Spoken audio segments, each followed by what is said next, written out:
গতকাল রাতে ভুল করে আমি পানির বোতলের ঢাকনা খুলে রেখেছিলাম। সকালে দেখি অনেকগুলো পিঁপড়ে তাতে পড়ে গেছে। ওরা কাঁপছিল, পানির উপরে টিকে থাকার চেষ্টা করছিল। প্রথমে মনে হলো ওরা বুঝি একে অপরকে ঠেলে ডুবিয়ে দিচ্ছে। দৃশ্যটা দেখে আমি অস্বস্তিতে চলে গেলাম।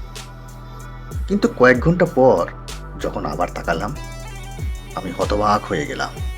ওরা এখনো বেঁচে আছে। পিঁপড়েরা নিজেদের শরীর দিয়ে এক ধরনের জীবন্ত পিরামিড বানিয়েছে। নিচের পিঁপড়েরা উপরদের ঠেলে ধরে রেখেছে।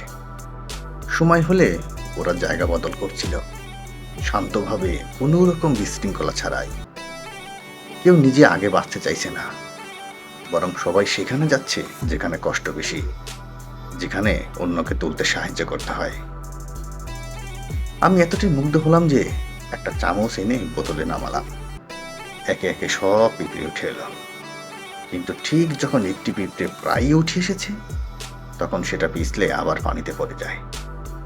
আর তখন যা হলো তা যেন সিনেমা থেকেও বেশি হৃদয় ছোঁয়া। শেষ যে পিঁপড়েটি উঠে এসে নিরাপদ ছিল, সে ফিরে গেল, ডুবে যাওয়া পিঁপড়াটিকে জড়িয়ে ধরল। তারপর ওরা একসাথে উঠে এলো, বাঁচলো একসাথে। আমি নীরবে দাঁড়িয়ে রইলাম, লজ্জিত বোধ করলাম। কারণ আমরা মানুষ প্রায়ই ভুলে যাই পাশে থাকা মানুষটিকে সাহায্য করতে, পিছিয়ে পড়াদের জন্য ফিরে যাই না।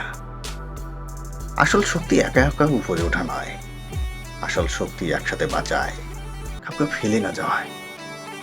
আর যদি কখনো আমরা মানুষ হওয়ার মর্যাদা ভুলে যাই, তবে হয়তো আমাদের নতুন করে শেখা উচিত একটা পিঁপড়ের কাছ থেকে।